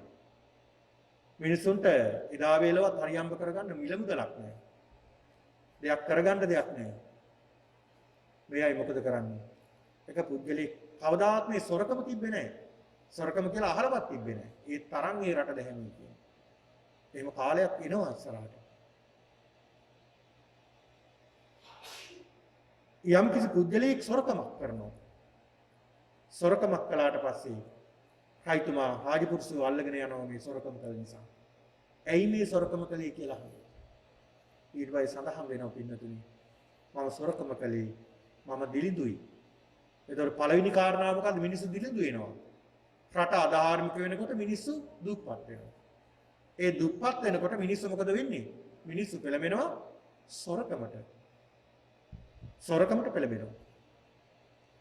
මම සොරකමට පෙළඹුණේ මම මේ වගේ දේවල් සොරකම් කළේ මම දිලිඳුයි මට ජීවත් වෙන්න විදියක් නැහැ නේ කියලා රජතුමාට සඳහන් කරනවා. රජතුමා මොකද කරන්නේ? දඬුවම් කරන්න යන්නේ නැහැ. රජතුමා කල්පනා කරනවා එහෙනම් නුඹට මම සල්ලි දෙන්නම්. ඒ සල්ලි අරන් ගිහිල්ලා ආයෙ හොරකම් කරන්නේ නැතුව දැහැමිව ජීවත් වෙයන් කියලා අවවාද කරලා අනිත් පැත්තෙන් හිරකුටියට දාලා කියන අනිත් පැත්තෙන් එයා පිටත් කරනවා සල්ලි දීලා. තවත් පුද්ගලයෙක් මේ වගේ අහුවෙනව සොරකම් කරනවා. ඒ පුද්ගලයාටත් මේ ක්‍රියාවම කරනවා. මෙහෙම කරනකොට මොකද වෙන්නේ? මිනිස්සු දැනගන්නවා රජතුමාට හොරකම් කරලා හම්බුනහම හොරකම් කරලා සල්ලි හම්බ වෙනවා. ඒ ඊළඟට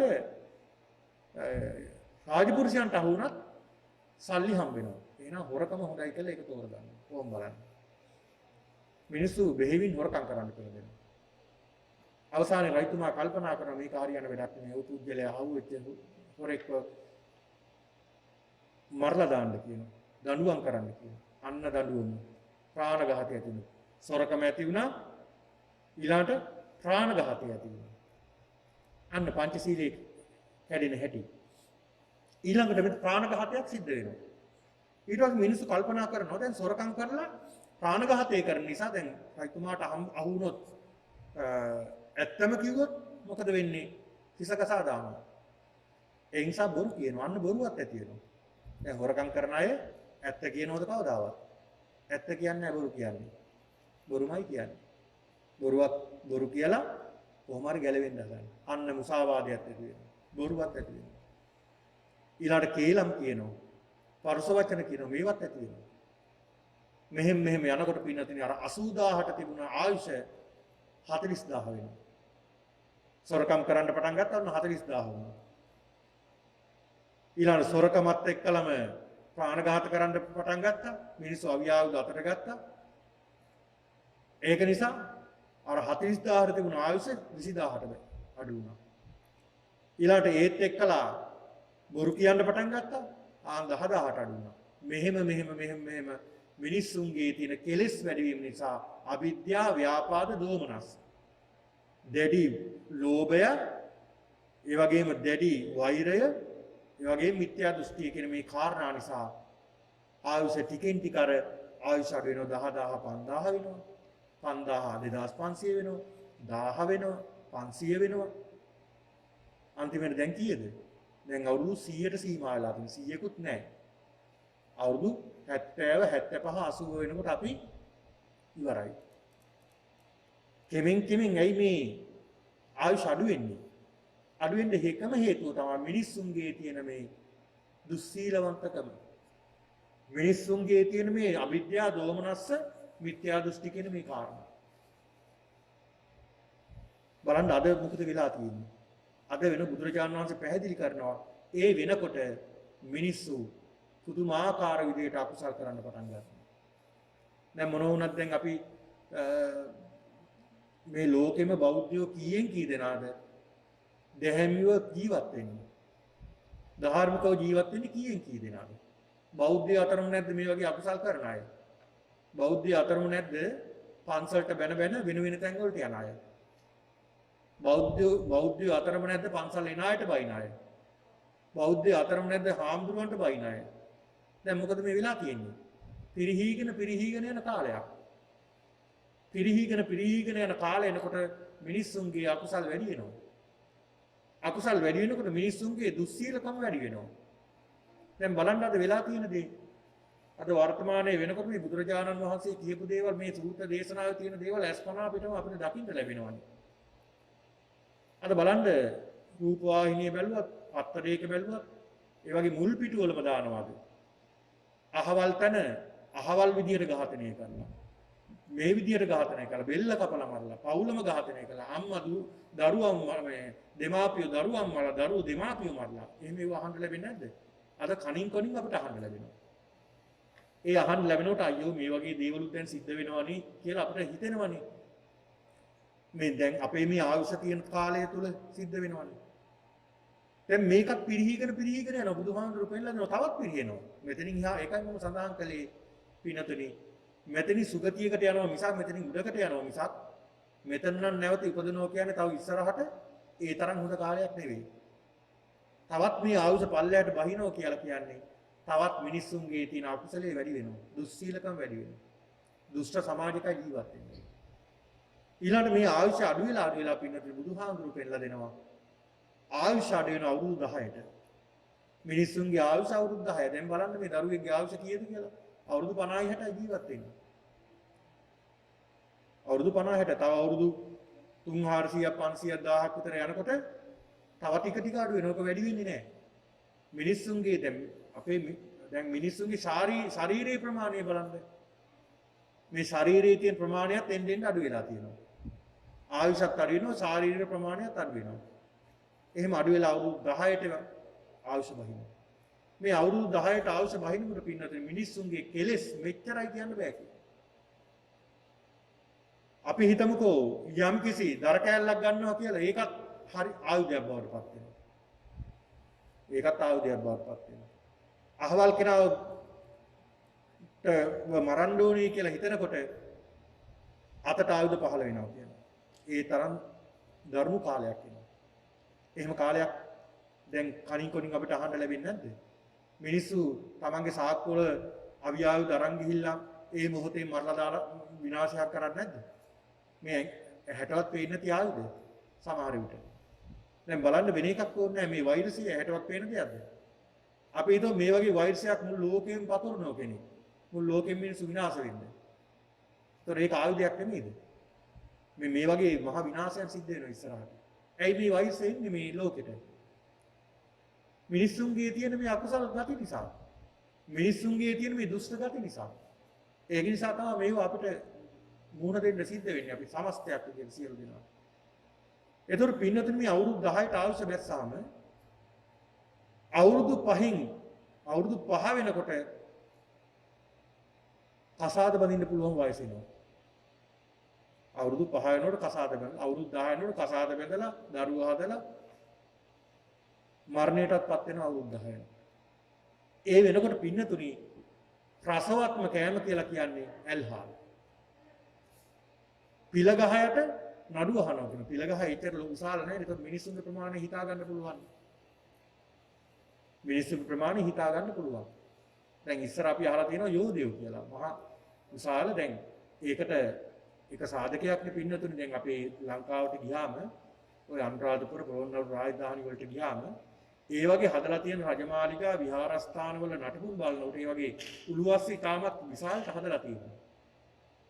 දැන් ඒ කාලේ හිටපු මිනිස්සුන්ගේ ප්‍රමාණයටයි හදලා තියෙන්නේ. ඒ අය බොහොම ශක්තිමත් පිරිසක්. දැන් එන්න මොකද වෙලා තියෙන්නේ? ආයුෂත් පිරිහෙනවා, කායික වශයෙන් මිනිස්සු පිරිහෙනවා. ඒ වෙනකොට පින්නතුනි රසගුණ දැනින්න නැතුව යනවා කියනවා. රසගුණ දැනින්න නැතුව යනවා. ලෝකෙ පිරිහෙන කාලේ. දැන් ඒකට හොඳ උදාහරණයක් නේ. දැන් අපිට පුංචි කාලේ මතකයි අපේ දෙමාපියෝ. දැන් ඔය ඇත්තන්ට මතක ඇතිනේ. ගෙදර බත්තු වෙනකොට කුස්සියේ අපිට මිදුලේවත් ඉන්න බෑ සුවඳ එනවා. ගස් ලැබු ගෙඩියක් අවුපුවාම, අන්නස ගෙඩියක් අවුපුවාම, අඹ ගෙඩියක් අවුපුවාම ඒකේ සුවඳ මොන තරම්ද? රසය මොන තරම්ද? අද සුවඳක් නැහැ, රසයක් නැහැ. ඇයි මේ? පෘථුවියේ තියෙන පෘථුවි රසය පවා නැති වෙලා තියෙනවා. මොකක් නිසාද? මිනිස්සුන්ගේ මේ අදහැම්කම නිසා. වසවිස භාවිතය නිසා. වසවිස භාවිතා කරන්නේ ඇයි? මිනිස්සු වැඩියෙන් ලාභ හොයන්නේ වසවිස භාවිතා කරනවා. සල්ලි නිසා. සල්ලි හොයන්නේ මොකටද? ලෝභකම නිසා, අවිද්‍යාව. අන්න බලන්න. ඒක නිසා මොකද අද වෙලා තියෙන්නේ? අද පින්නතුනි අපි කන්නේ වසවිස. බොහෝ විට අපි ආහාරට ගන්න වසවිස. ඉතින් ඒක නිසා මේ ආයුෂ පිරිහිලා විනාශයක් බවට පත් වෙනවා. මහ විනාශයක් බවට පත් වෙනවා. අවි ආයුධ වලින් මිනිස්සු ගහ ගන්නවා කියනවා ඒ කාලේ. තමන්ගේ ඒ කාලේ වෙනකොට තමන්ගේ සහෝදරයා කවුද සහෝදරිය කවුද කියලා හිතන්නේ නැහැ. තමන්ගේ දෙමාපියෝ දරුවෝ එක්කලා සම්වාසය දෙනවා, දරුවෝ දෙමාපියෝ එක්කලා සම්වාසය දෙනවා, සහෝදරයා සහෝදරිය එක්කලා, සහෝදරිය සහෝදරයෙක් එක්කලා. ඒ විතරක් නෙවෙයි. ඒ පිරිහෙන කාලට මොනතරම් පිරිහීමක් සිද්ධ වෙනවද කියනවා නම් පුරුෂයෝ එක්කලා සම්වාසය දෙනවා කියනවා. ස්ත්‍රීන් එක්කලා සම්වාසය දෙනවා. ඔන්න බලන්න. දැන් ඔවා ටික ටික මතුවෙන්නේ නැද්ද? ඔවා ටික ටික මතුවෙනවා. ඒවා දැන් අපිට හරි නුහුරුයි. තව කාලයක් යනකොට ඔවා සාමාන්‍ය දෙයක් බවට පත් වෙනවා මේ සමාජයේ. සාමාන්‍ය දෙයක් බවට පත් වෙනවා. එහෙම පිරිහීමට ලක් වෙලා මිනිස්සුම ගහ මරා ගන්නවා කියන්නේ. Tamanට පේන්නේ අනිත් අය සතුරු වගේ. මෘග සංඥා ඇති වෙනවා. ඒ මෘග සංඥා ඇති වෙලා එක එකනා ගහ මරා ගන්නවා. මෙතන ඉන්නෝ යම්කිසි පිරිසක් බොහොම දැහැමි පිරිසක්. ඒ අය මේකෙන් පලා ගිහිල්ලා කැලෑ වලට ගිහිල්ලා වෙනත් ප්‍රදේශයකට ගිහිල්ලා ඒ අය කල්පනා කරනවා අනේ මේ මිනිස්සුන් තමයි මොකද වෙන්නේ? මේ සමාජයට මොකද වෙන්නේ? මේ මිනිස්සු අදහැම නිසා නේද මේ වගේ දුෂ්ටකම් හිතේ තියාගෙන නිසා නේද මෙහෙම වෙන්නේ? ඒ නිසා අපිවත් මේ වගේ වලකිනු කියලා ඒ අය වලකිනවා. ප්‍රාණඝාතයෙන් වලකිනවා අය. ප්‍රාණඝාතයෙන් වලකිනවා. ටික කාලයක් යනවා. ටික කාලයක් යනකොට ඒ අයගේ වයස අවුරුදු 10යි නම් ඒ අයට ලැබෙන දරුවෝ අවුරුදු 20 බවට පත් වෙනවා. ඒ වගේම තමයි සොරකමින් වලකිනවා. සොරකමින් වලකින්න ටික කාලයක් යනකොට ඒ අයගේ දරුවෝ අවුරුදු 20 40 වෙනවා. මෙහෙම මිනිස්සුන් සිල්වත් වෙන්න පින්නතුනි අවුරුදු 20 40 වෙනවා 40 80 වෙනවා 80 100 500 1000 මේ විදිහට ගිහිල්ලා ආයුෂ වැඩි වේගෙන ඇවිල්ලා අසංකේය දක්වාම ආයුෂ වැඩි වෙනවා. අසංකේය සංඛ්‍යාවක් නැහැ. ඒතර ඒ අසංකේය දක්වා වැඩි වුණා කියලා බුදුරු ලෝකේ පහළ වෙන්නේ අසංකේය දක්වා. මොකද මිනිස්සුන්ට අනිත්‍ය ගැන කියලා වැඩක් නැහැ ඒ කාලේට. මොකද ඉන්නවා මිනිස්සු ලෙඩ වෙන්න. ඒ කාලේ වෙනකොට පින්නතුනි සඳහන් වෙනවා පින්නතුනි. ඒ කාලේ වෙනකොට ලෙඩ තුනයි තියෙන්නේ. එකක් තමයි පින්නතුනි. එක ලෙඩක් තමයි සඳහන් වෙනවා වයසට යාම. වයසට යාම තමයි එක ලෙඩක් විදිහට සඳහන් වෙන්නේ. අනිත් ලෙඩේ තමයි පින්නතුනි ලෙඩවීම. අනිත් ලෙඩේ තමයි සාමාන්‍ය විදිහට ඔය කැස්සෙන් විරසාව හැදෙන එක. ඒක තමයි බරපතල ලෙඩ විදිහට සඳහන්. දැන් අද මොකද වෙලා තියෙන්නේ? අද මේ ලෙඩ ගණන්වත් ගන්නවද? ගණන්වත් ගන්නෙ නැහැ. අද තියෙන ලෙඩ දිහා බලපුවාම පින්නතුනි සමහර ලෙඩ ආසනිය මැරිලා මිනි ගොඩ අරගෙන පරීක්ෂණ කරනවා මොකද මැරුණේ කියලා. වෛද්‍යවරුන්ටවත් හොයාගන්න බෑ. ඒ තරම් ලෙඩ. ඇයි මෙහෙම වෙලා තියෙන්නේ? මිනිස්සුම නේද මේවට වක් කියන්න ඕනේ. අපිම නේද වත් කියන්න ඕනේ. ඔන්න බලන්න. ඒක නිසා පින්නතුනි ඒ අසංකේය දක්වාම ආයුෂ වැඩි වුණාම බුදුරුවේ කාලේ පහළ වෙන්නේ නැහැ. මොකද මිනිස්සුන්ට බණ කියලා වැඩක් නැහැ. ඇයි ඒ? අනිත්‍යයි කියවට තේරෙනවද? අනේ මොන අනිත්‍යයක්ද අපිට නම් එහෙම එකක් තේරෙන්නේ නැහැ කියලා. ඒ ඉන්නවයින් අවුරුදු දහස් ගණන් 100,000 ගණනක් ඉන්නවා ජීවත් වෙනවා. ලෙඩ වෙන්නේ නැහැ, අසනීප වෙන්නේ නැහැ, බොහෝ කල් ජීවත් වෙනවා. බොහෝ කල් ජීවත් වෙනවා. ඒ කාලේ වෙනකොට පින්නතුන් දෙවියන්ට හිතෙනවා කියනවා. දෙවියන්ට හිතෙනවා අනේ අපි මනුස්ස ලෝකෙ ඉපදින්න දැන් අපිට කොහොමද හිතෙන්නේ? අපිට හිතෙන්නේ අනේ දිව්‍ය ලෝකෙකවත් උපදින්න තියනවා නම් අනුගාන නිවන් දකින්න බැරි නම් අපිට අදුම ගානේ දිව්‍ය ලෝකයකටවත් අපිට යන්න පුළුවන් නම් කියලා අපිට හිතෙනවනේ. එහෙම හිතෙනවනේ අපිට. හැබැයි දෙවියන්ට ඒ කාලේ වෙනකොට හිතෙනවා අනේ අපිට මනුස්ස ලෝකෙ උපදින්න තියනවා නම් කියලා හිතේ. ඒ තරමට දෙවියෝ සමාජයට දෙවියෝ 3-4 පාරක් ඒ දිව්‍ය ලෝකෙන් චුත වෙවි මැරිලා උපදලා එතනටම යනවා. හැබැයි මනුස්ස ලෝකෙ මිනිස්සු තාමත් ජීවත් වෙනවා. ඒ කාලේ වෙනකොට පින්නතුණි සඳහන් වෙන මේ සූත්‍රයේම දේ බුදුහාමුදුරුවෝ පෙන්ලා දීලා තියෙනවා.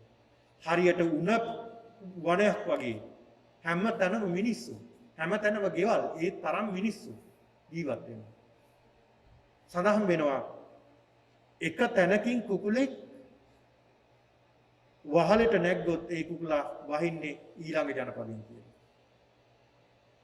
ඒ තරම් ළඟ ළඟ ගෙවල් පිහිටලා තියෙනවා. ඒ තරම් විශාල පිරිසක්. දැහැමි පිරිසක්.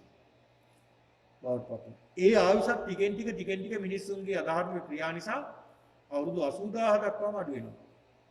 ඕන් 80000 දක්වා අඩු වුණාම පින්නතුනි අන්න බුදුරජාණන් වහන්සේ පෙන්නලා දෙනවා මහණෙනි ඒ වෙනකොට ඒ කාලේ වෙනකොට පින්නතුනි බුදුරජාණන් වහන්සේ පෙන්නලා දෙනවා ඒ කාලේ වෙනකොට කේතුමතී කියලා රාජධානියක් ඇති වෙනවා. කේතුමතී කියලා.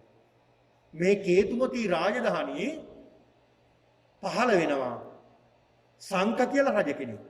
සංක කියලා රජ කෙනෙක් පහළ වෙනවා.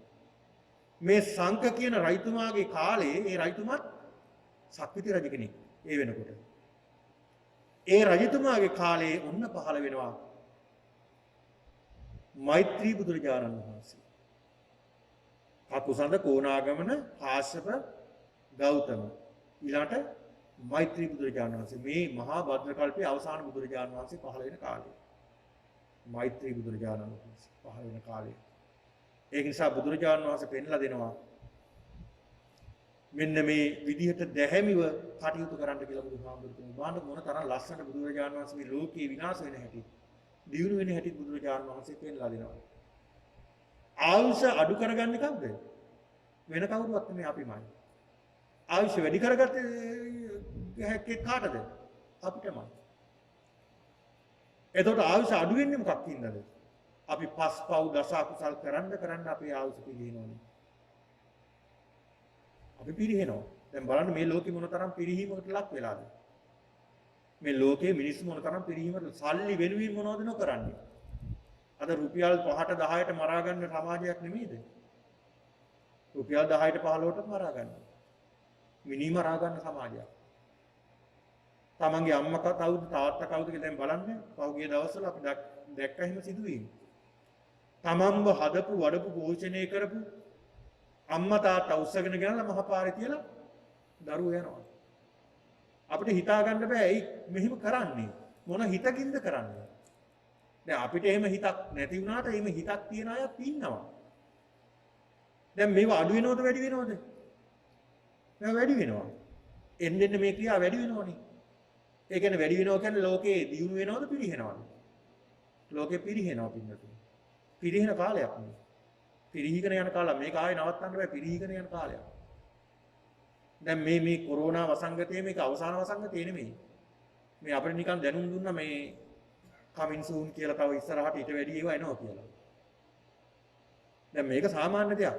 මේක හැදුනාම පින්නතුනි අපිට දවස් 14ක් හරි තියෙනවා. තිබිලා කොහොම හරි ජීවත් වෙන්න පුළුවන් වාසනාවක් තියෙනවනේ. මීට වැඩි භයානක ඒවා ඉස්සරහට එන්නේ නැති වෙයිද? මීට වැඩි භයානක ඒවා එන්නේ නැහැ කියලා හිතන්න පුළුවන්ද? දැන් මේක හිතුවද මේ ගැන? මේ ගැන හිතුවේ නැහැ. හැබැයි නොහිතපු දෙයක් සිද්ධ වුණානේ. ඔන්න බලන්න නොහිතපු දෙයක් සිද්ධ වුණා. ඒ වගේ ඉදිරියටත් මේ වගේ මහා විශාල විනාශයක් සිද්ධ වෙනවා. මේ පරිසරයෙන්මයි මේව හැදිලා ඉන්නේ. ඇයි එහෙම වෙන්නේ? මේ පරිසරයට මිනිස්සු මහා විනාශයක් සිද්ධ කරනවා. ආදරයක්, කරුණාවක්, මෛත්‍රියක් මේ සත්තු කෙරෙහි නැහැ. දැන් බලන්න මේ සක්විති රජ දස සක්විතිවත් වල සඳහන් වෙනවා සක්විති රජ කෙනෙක්ගේ එක යුතුයකමක් තමයි සිව්පාවුන්ගේ ආරක්ෂාව සපයීම.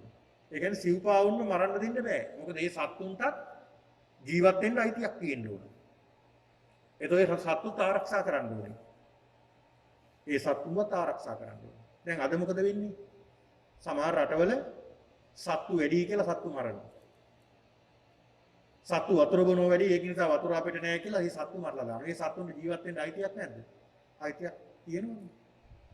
මේ සත්තු ජීවත් වෙන්නේ අපිට මස් පිණිසමයි කියලා සමහරු මස් පිණිස මරනවා. දැන් බලන්න ඔය සමහර රටවල ඔය උත්සවවලදී ඔය මක්කම් වෙන රටවල මම දැක්ක එක රූපයක් දාලා තියෙනවා පින්නතුනි. ඒ මක්කම ඒ උත්සවයේට ගවයෝ එළුව මරලා තියෙනවා. ගවයෝම දහස් ගාණක් මරලා. ඒකේ පින්නතුනි දැකපු සිදුවීමේ හොඳම සිදුවීම තමයි ඒක. ඒ මරපු සත්තුන්ගේ ලේ මුළු නගරේම කාණුවල රතු පාටට යනවා. මොන තරම් මරන්නද? ඒ සත්තු කැමැත්තෙන්ද මැරෙන්නේ? කැමැත්තෙන් නෙමෙයිනේ. කැමැත්තෙන් මැරෙන්නේ නෑනේ. මානේ මාව මරපන් කියලා බෙල්ල දික් කරනවද? නෑ. ඒ සත්තු එහෙම කරන්නේ. ඒ සත්තු ජීවත් වෙන්න ආසයි. ජීවත් වෙන්න කැමතියි. ඒතකොට මේ සිව්පාවුන්ගේ ආරක්ෂාව සපයන්න ඕනේ. ඒ කිනා තමයි දැහැමි රජ කෙනෙක් කියලා කියන්නේ. ඒතකොට පින්නතුනි ඉහළ ඉඳලා පල්ලහැටම පිරිහීමකටපත් වෙනවනේ.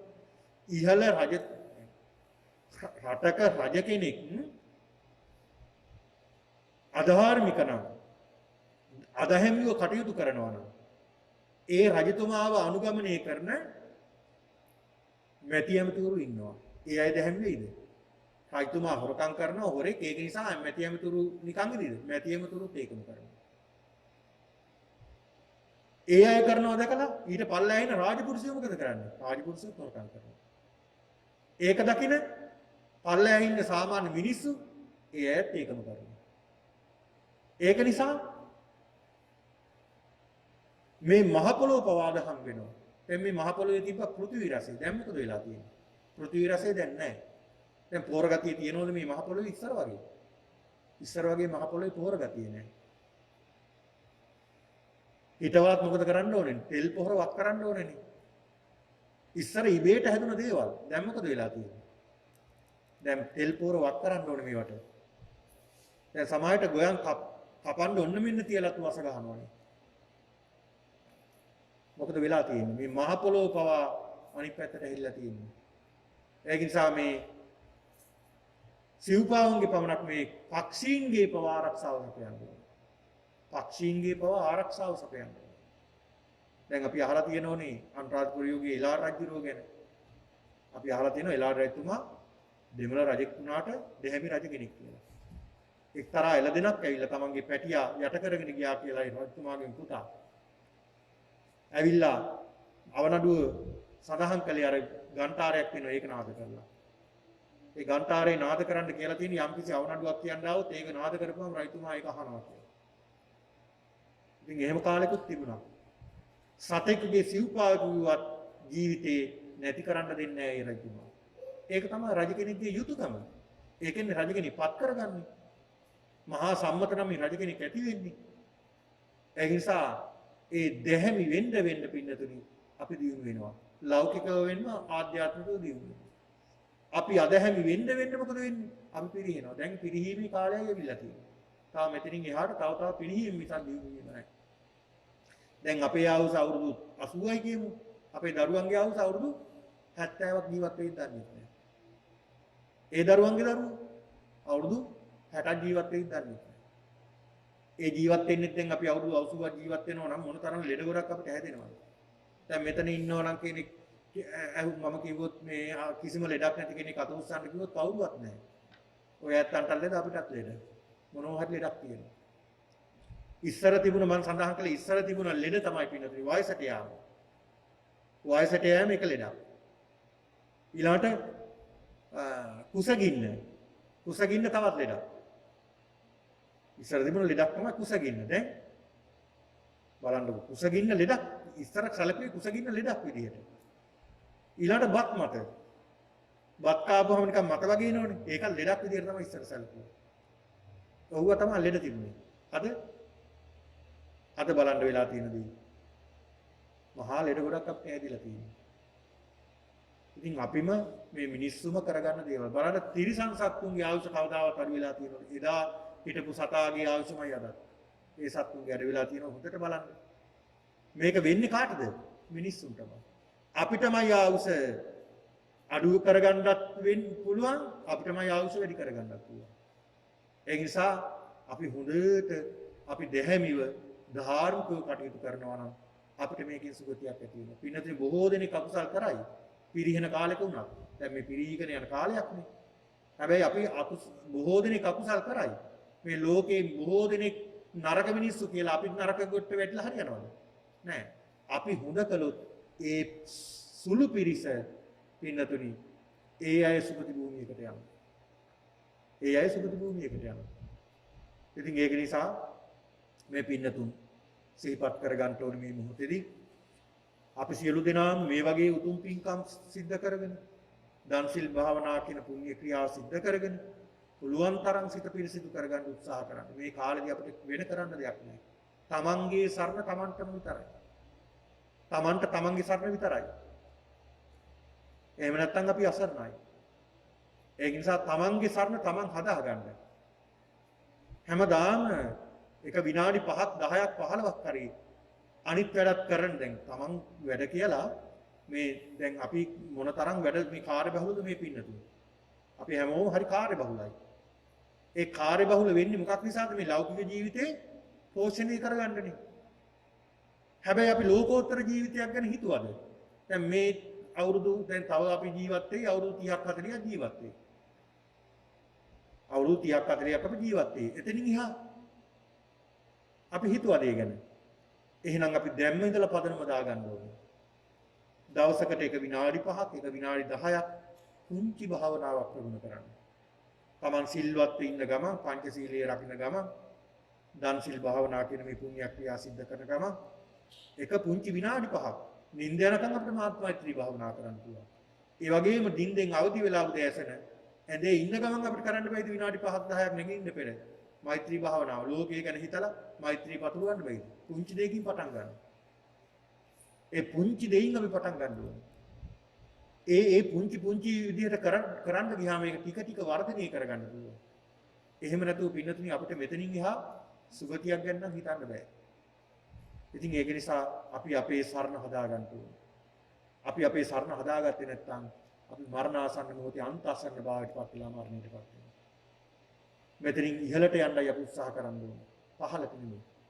ඉතින් ඒ සඳහා මේ උතුම් වූ ධර්ම දේශනාව උතුම් වූ පාරමිතාවක් බවට පත් වේවා කියලා ප්‍රාර්ථනා කරගන්න අද මේ පින්කම සිද්ධ කිරීමේ අරමුණු කරගන්නට යෙදුනේ ඒ සමින්ද චන්ද්‍රරත්න මහත්මයා සේමන්ති ඒ ස්නේහබර මාතාව සකුල්යා ඒ ස්නේහබර ස්වාමීදියණිය සෙනිත පුතා සහස්‍යා දියණිය සමිතා සහෝදරිය එතුමියගේ මහත්මයා නවීන් මහත්මයා ඇතුළු මේ පින්නතුන්ගේ දායකත්වයෙන් මේ උතුම් පින්කම සිද්ධ කළේ විශේෂයෙන් මේ සුවිනීතා එස්ලට් සිල්වා මව වසර 9කට පෙර මිය පරලෝකීයයි මවතාවට පින් දීමටත් ඒ වගේම ඇන්ඩ්‍රු සිල්වා සෙනෙබර් පියතුමා වසර 4කට පෙර මිය පරලෝකීයයි පියතුමාටත් පින් දීමට ඒ වගේම නවීන් මහත්මයාගේ සෙනෙබර මාතාව වසර 2කට පෙර මිය ගියා ඒ පත්මිනී සමරසිංහ මාතාවට පින් දීමත් අරමුණු කරගෙන ඒ වගේම සියලු දෙනාට ගේ මිය පරලෝකීය සියලු ඥාතීන්ට පින්පෙත් අනුමෝදන් කිරීම අරමුණු කරගෙන මේ උතුම් පින්කම සිද්ධ කළේ බලාපොරොත්තු සියල්ල ඉටු කරගන්නට මේ උතුම් පින්කම ආශිර්වාදයක්ම වේවා කියලා සාදු කියලා ප්‍රාර්ථනා කරගන්නවා.